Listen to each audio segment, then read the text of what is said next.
Quem diria que nós íamos discutir se ia ter a necessidade de um caminhão para captar corpos nas ruas? Puxa, isso deixava todo mundo em pânico.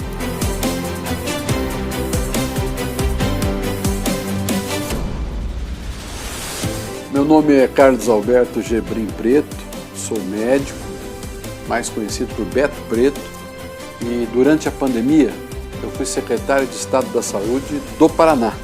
Estas são histórias não contadas da pandemia. Entramos em 2019 com o advento do retorno do sarampo ao Paraná, depois de 21 anos. Estamos começando uma campanha nacional de prevenção do sarampo, mas principalmente vacinar é um ato de amor e comparecer à unidade básica de saúde. São mais de 1.800 salas de vacina em todos os municípios do Paraná. Ato contínuo a informação da chegada da febre amarela. Então isso acendeu um alerta importante, partimos para a vacinação do sarampo, vacinação contra a febre amarela. Nossas equipes foram a campo junto com os municípios para completar esse ciclo, né? Começamos a ter aqui um estouro de casos de dengue, do sorotipo 2, que o paranaense não tinha nenhuma defesa. O maior número de casos dos últimos 10, 15 anos aí, e aumentando toda semana. Então estamos nessa lógica de enfrentamento dos municípios. Esse era o nosso momento epidemiológico, 2019 para 2020. Início do ano começa aquela discussão do vírus, que o médico achou que era diferente dos outros, lá na China, Wuhan, e as informações ainda eram um pouco, eu diria, incompletas, incongruentes. Eu me recordo, e isso é importante dizer, me preocupa muito o Carnaval de 2020. Nós tivemos aqui em Curitiba um encontro dos secretários municipais de educação de todo o Paraná. Eu fui falar sobre a dengue, o enfrentamento da dengue. No final eu falei, olha, gente, está vindo aí um vírus lá da China, que a gente não sabe muito bem ainda como vai ser a sua abordagem. Talvez tenhamos que manter as escolas fechadas por 2 ou 3 semanas. É aí que a secretária municipal de educação de 4 Pontes, um município de 5.000 habitantes, me fala o seguinte, falou, nós voltamos no mesmo carro, no grupo de secretários da nossa região, falando, olha, esse secretário está louco, não sabe o que está falando. E, no final das contas, não foram 2 ou 3 semanas. As escolas permaneceram fechadas 1 ano e meio. Veja só a que ponto nós chegamos de não ter exatamente, completamente, o horizonte do que estava chegando para nós naquele momento. Agora, ninguém entendia que essa mudança fosse tão rápida e tão absurdamente letal como veio com o coronavírus 19, o Covid-19. O Brasil tomou conhecimento hoje da primeira morte provocada pelo novo coronavírus. O total de mortos pela doença já passa de 500. Os mortos por coronavírus no nosso país somam 50.058. E o Brasil acaba de chegar a 150 mil mortos. No momento que existe a transmissão comunitária de um vírus, é uma aceitação de que não tem mais controle. A OMS está avaliando o surto a todo tempo e estamos profundamente preocupados com os níveis alarmantes de propagação e pela inação alarmante. Fizemos então a avaliação de que o Covid-19 já pode ser caracterizado como uma pandemia. Então, quando não tem mais controle, é taxa de transmissão, é olho no dado epidemiológico diariamente, muita transpiração de toda a equipe e informação o tempo todo. Nós vivemos num risco calculado. Sempre. Esse risco calculado, de repente, perdeu a possibilidade da conta. A pandemia do coronavírus não veio com um manual de instruções, como outras doenças vieram. Você tem pessoas que estão atendendo outras pessoas e que, às vezes, ao trocar de equipamento de proteção individual para um lanche, se contaminou. E que muitos até, perderam a vida. E ali o próprio trabalhador da saúde passou por essa prova de fogo. 10 meses sem vacina. Numa das primeiras reuniões do comitê de secretários ali que o governador montou, ele falou o seguinte: Beto, você está certo disso? Determinadas propostas que nós tínhamos levado. E eu respondi: secretário Ortigara, diante do quadro que se coloca, essas são as melhores decisões a serem tomadas. E ele me respondeu: fique certo disso. Se acerque da possibilidade de acertar mais do que errar. Porque você será cobrado. Isso foi muito marcante para mim, foi logo no começo da pandemia.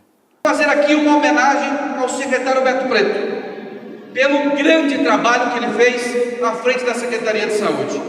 Nem ele imaginava, era um prefeito, né, Júlio Afemac, nosso prefeito de Apucarana, era vice do Beto, que nem ele imaginava que abriria mão do seu mandato, do segundo mandato, com uma aprovação de 90% na cidade, para assumir uma Secretaria da Saúde, que é uma responsabilidade por si só, num ambiente normal, difícil, que ia pegar uma pandemia dessa. Mas enfrentou com respeito aos secretários de saúde dos municípios, representou e tomou as decisões corretas, me dava muita segurança com as decisões a serem tomadas. O Paraná não foi em nenhum momento manchete de página policial em jornal, muito pelo contrário, foi exemplo de compra de equipamentos. E o mais gostoso de fazer política é fazer política com quem você confia e acredita. Eu, graças a Deus, faço política com os meus secretários que eu acredito e confio. Nós tivemos reuniões que foram muito duras no começo, até entre nossa equipe. Eu quero lembrar até que um dos assuntos que veio à tona no começo foi o seguinte, que nós tínhamos que pedir o apoio das forças de segurança, da Defesa Civil, se fosse necessário buscar corpos de pessoas que perderam a vida na rua. Até isso foi discutido. Pode parecer tão longe isso hoje, mas isso foi discutido. A falta, por exemplo, de sacos plásticos cadavéricos. Puxa, quem diria que nós iríamos ter que discutir isso no século XXI, no ano de 2020, 2021? Mas esse assunto, como outros tantos, foram discutidos. Se nós íamos ter condição de ampliar leitos ou não. Se nós teríamos condições de comprar mais respiradores ou não. Nós estivemos numa linha muito tênue, o fio da navalha, da presença ou não do serviço de saúde habilitado para atender o cidadão. Seja pela presença ou não de medicamentos, pela presença ou não de equipamentos, pela presença ou não de oxigênio, pela presença ou não de equipes. Então, até isso, em algum momento, nós entendíamos que podia faltar. No meio do ano de 2020, eu chamei a equipe da imunização e a equipe da diretoria administrativa da secretaria. Isso foi no meio do ano de 2020. E falei o seguinte: peçam, comprem toda a ata de registro de preço. Porque vai chegar a vacina e eu tenho uma percepção que o Ministério pode atrasar a entrega de seringas e agulhas. Nós temos que nos preparar para isso. Isso vai faltar no mercado. Se tiver como receber, compre tudo. Ah, mas você, poxa, secretário, o senhor está maluco. 20 milhões de seringas? Compre. Seringas e agulhas. Mas foi talvez a medida mais acertada que nós tomamos. Porque quando as vacinas começaram a chegar, as seringas e agulhas vieram um pouquinho depois. Então nós tivemos que começar a usar o nosso estoque. E isso garantiu que no dia 18 e 19 de janeiro nós tivéssemos em todos os municípios do estado do Paraná seringas e agulhas na mão dos vacinadores. Chegando a vacina, começamos a vacinar imediatamente a população paranaense sem que faltasse nenhum insumo, álcool, algodão, nada. tudo à disposição.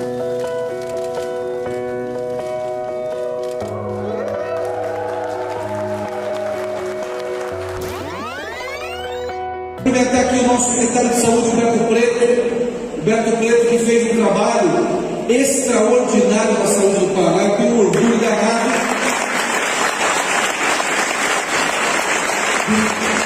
Um orgulho danado de ter podido escolher o Beto Preto como nosso secretário e ter feito essa transformação na nossa saúde. Não podemos esquecer desse momento duro que nós passamos ali atrás. Mas o ali atrás não faz 40 anos. Ali atrás faz 20 meses, 24 meses. Por isso a necessidade de continuar fazendo o processo de vacinação acontecer, continuar ligado nisso e principalmente confiar na ciência. A ciência nos trouxe até aqui, tirou as nossas máscaras e nos deu a condição de voltar a conviver em grupo.